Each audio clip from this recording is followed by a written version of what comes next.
All right, so that was Jordan Spieth talking about his collapse at the Masters last month, where he blew a 5-shot lead with 9 holes to go, including a disastrous quadruple bogey on par 3, the 12th hole.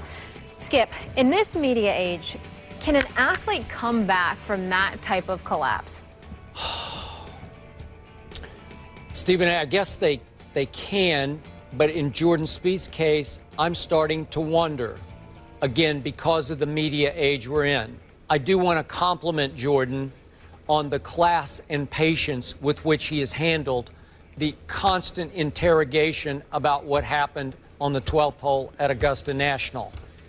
It's probably driving him to distraction here, and I'm afraid he's going to be a little distracted as he tries to return to highly competitive play in the Players this weekend, starting today. In fact, he's playing now.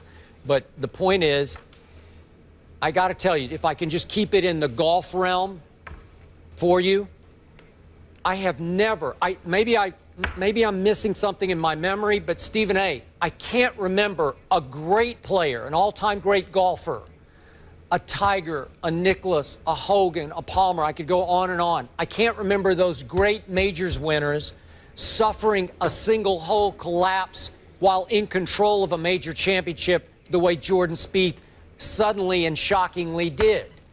And again, I got to remind everybody, last year, if we can go back a golf year, Jordan Spieth was Tiger-esque. He won the Masters and he won the U.S. Open, and he had a 5-foot putt for par that he missed on 17 on the final round of the British, or he just might have won that tournament. And then he finished second in the PGA to Jason Day. That's Tiger-esque. But what happened on 12 was not. Now, we've seen the Greg Normans of the world, 96. It was slow death, where slowly but surely, starting on number 1, he started losing his lead to Nick Faldo. It just happened. By the 9th hole, you just knew it was over for Greg Norman. Not like this. This is, as Molly pointed out, 5 up. This is Jordan Spieth at a course that you'd think he just owned almost the way Tiger did, because he was in contention, you remember, 2 years ago with Bubba Watson in the final twosome. And he's 5 up, and he goes bogey 10, bogey 11, and then takes a quadruple bogey out of nowhere. It's so bad, it's so shocking, it's so hard to recover from when you keep getting asked about it. No sport more than golf creates psychological demons, and they are going to be lurking in his subconscious from here on. And it probably won't be at the Players, but as he continues to play major championships, trust me, those demons are going to start barking in the back of his head as he reaches some contention point or has a lead going into the back 9 of whatever major it is. It's going to weigh on him because, in part, the media is never going to let it go away unless he starts winning another 6, 7, 8 majors and obliterates the memory, and I'm not sure he can. I'm not sure he can either, Skip. See, I think Jordan Spieth has the talent to overcome it. The fact that he birdied on the 13th and the 15th hole, it's a good point, after the quadruple bogey on the 12th shows me. And then not only that, for the most part, he played well. He was right behind Danny Willett. I mean, on the 16th hole, he was right there. I mean, he was still back in contention, coming back. He just couldn't close the gap, because, obviously the quadruple bogey on 12 was a devastating blow. If it wasn't for that, he would have won the tournament as far as I'm concerned. But he still came back and bogeyed birdied 2 of the next 3 holes, which tells me something. The problem is this. Here's where the trepidation kicks in. If it was just about his talent, fine. If it was just about his talent overcoming those psychological demons, fine. I believe in Jordan Spieth.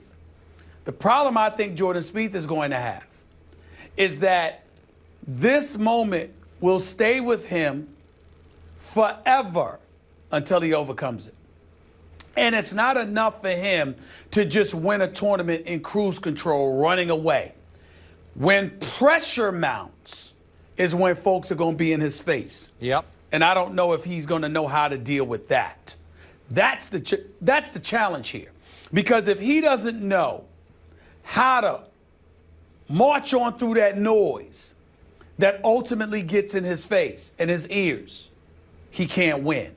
You got to be able to know how to defeat that, not by running away from it, but by actually being confronted by it, but being numb to it. It doesn't affect you, and you still go on and do it. We don't know if Jordan Spieth has that capability yet. It's all nice, good, and dandy. You applauded him for the way he handles stuff. Well, first of all, it's protocol, it's tradition. You have to be the one to slide that green jacket on, okay? So I'm not giving him any credit for that. What was he supposed to do, go home and refuse to do so? Yeah. No, that's not proper etiquette in the sport of golf. We know this.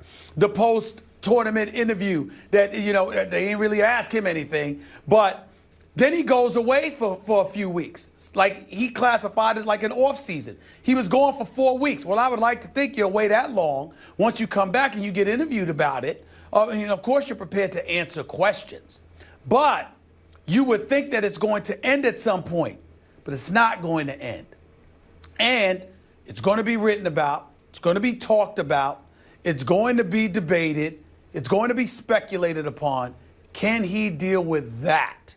Because like you said, no sport creates psychological demons more effectively than golf. Yep. And that's what he's going to have to deal with. I have no doubt that his talent can overcome it. His own personal poise, as it pertains strictly to playing golf, can overcome it. But he ain't never been in this position where he's got to be bombarded with the questions and he's got to absorb all the inquiry. And I don't know if he's built to deal with that element. I'm not either. I really don't. And I remind you, Jordan in his recent past has fallen victim to responding on Twitter to his critics, being a little too thin-skinned, and I don't know off camera how hard he's taking this. He's saying the right things on camera, and again, he's keeping that stiff upper lip, and I admire that. But it's the internet age we live in. Unless you can tune it all out completely, it's going to stay with you because people won't let it go until you obliterate the memory of it with some great triumph, overcoming it. And it's going to be tough on this, and he's still a kid. But it's going to be tough on him. He's even through 10. Well, let's hope they remember he's a kid. Yep. Let's hope they remember he's a kid. Yep. Yep. And, all right. and side note, Spieth is even through 10 holes at the Players. Moving on, one Colts coach is expecting big things from his star quarterback this season, but will it be good or bad luck for Indy in 2016? That is the discussion next. So, the same week, the Las Vegas mayor says she is confident that the Raiders will relocate there. Cowboys owner and general manager Jerry Jones said at a sponsors golf tournament that he wouldn't be opposed to a team moving to Vegas. Quote, "It has a flair for entertainment, and it has 2 million people, and they're avid sports fans. The full-time residents, they have a huge visiting contingent that more often than not are fans of some NFL football teams."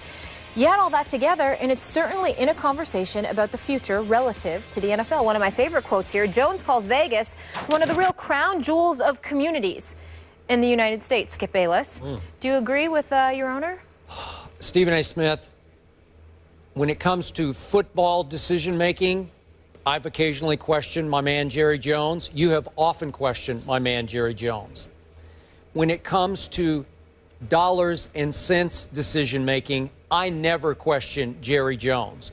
When it comes to marketing or business, long-term business vision, I believe Jerry Jones has some genius about him. He has a great eye for what will work in the future. He was a driving force in getting the Rams back to Los Angeles. And now I think he will become a driving force in getting a team to Las Vegas. And when Jerry speaks on these issues, I, for one, listen. I spent a lot of time around Jerry. He was a big part of 3 books that I wrote on the Dallas Cowboys. I spent hundreds of hours around him and interviewing him. And I believe in his business vision. I believe in Las Vegas now as an NFL destination in ways I never did before. Obviously, casino gambling, internet gambling is now widespread in this country. And the stigma of Las Vegas gambling is starting to diminish. Or as Roger Goodell said recently on Mike and Mike, the NFL has softened its stance on gambling as it relates to a team in Las Vegas. Once upon a time, the fear was that players would be susceptible perhaps to game fixing, more susceptible with the mob ties in Vegas back in the day. But you know and I know Las Vegas has changed dramatically. It has gone from Sin City, you know, maybe going back 20, 30, 40 years ago and past, to now, dare I say, it's almost Disney-esque in its family appeal, that there's not so much of this what happens in Vegas stays in Vegas. There's more of a family atmosphere now around the casinos that would appeal a little bit more to an NFL situation, an NFL team. My one concern here is what Molly brought up as she set this up. Jerry's talking about 2 million people. I'm not sure that's enough to sustain a passionate fandom for an NFL team. A lot of people would come and go who would be fans of other teams, and they would buy tickets to see their team play in Las Vegas. I'm not sure there's that core of hardcore fans that would make these games an obvious sellout. But if Jerry says so, I'm listening to Jerry. In this particular instance, I do as well.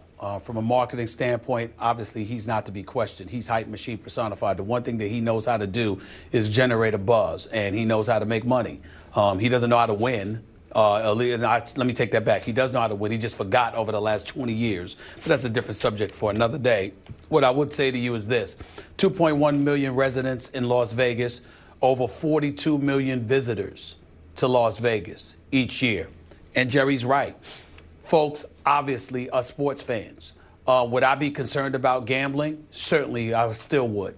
Would I be concerned about the imagery of the NFL because they're so tightwad about everything now, considering, you know, any bit of negative publicity is something that they believe compromises the shield? I do believe that you're inviting trouble. So you got to ask yourself, is it worth it? And that's where I'm a little bit torn. Would I do it, Skip? Chances are I would. But that's because I'm a chance taker. Whereas in the case of the National Football League, even though they proclaim themselves to be one as well, the fact is that they would be a bit reticent on so many levels because of the potential problems. And you would ask yourself, do you really need to do this? You needed a team in Los Angeles. You needed a team in the second largest market in the United States of America. You don't necessarily need a team in Las Vegas. You don't necessarily need that. So you got to ask yourself, weigh the risk, the reward. Would I do it? Sure, I would. Because I think there's money to be made. I think the fact that you got Sin City, which clearly has tremendous buzz, it would help to elevate the profile of the NFL even more so than it already is. Not to mention the fact that with fantasy sports leagues and beyond, the reality is that whether the NFL likes it or not, it's associated with that stuff in ways it never was in the past anyway now. So when you take that into consideration, it's worth the risk. I wouldn't hesitate to do it, but I do understand the reticence on part of some people who may feel that way. You also have to take into account that no owner was closer to the late, great Al Davis than Jerry Jones was. Al took Jerry under his wing early on, taught him much of what he knows about running an NFL team. And now that Al's son is not only running the Raiders, but wants to move the Raiders to Las Vegas, it's possible Jerry is trying to help the son gain a little momentum to get the team in Las Vegas. So it's not like you would put an expansion team there. He's actually talking about the Raiders moving to Las Vegas, I think.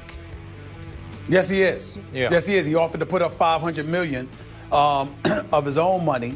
There's $150 million they can get from additional investors, and then the rest will come from tourist taxes. But you know, to build a 65,000 seat stadium. So, you know, again, if they're able to pull that off, should it be something that the NFL strongly considers? Absolutely, because there's a few teams in the league that I would question, do they need to have an NFL team? Yep, I would agree. Their respective cities. I think that Las Vegas could do a far better job in promoting the NFL brand and bringing quality football to that area, that it would benefit the league far more to have a team in Vegas than it would in at least 3 or 4 cities that already have NFL teams. No, I got it, but it would hurt my heart to see the Raiders leave Oakland, California. Yeah, I don't want them to leave Oakland. Oakland should have a football team. Oakland should have a football team. I think you could argue, too, it could help the sport internationally, potentially, too, because all the international tourists. Interesting. NHL also eyeing Vegas, but that's for an expansion team. Up next, Jordan Spieth, his collapse, one of the most memorable at Augusta in sports history. So could any athlete right the ship after collapsing in that grand fashion on that stage? Find out next.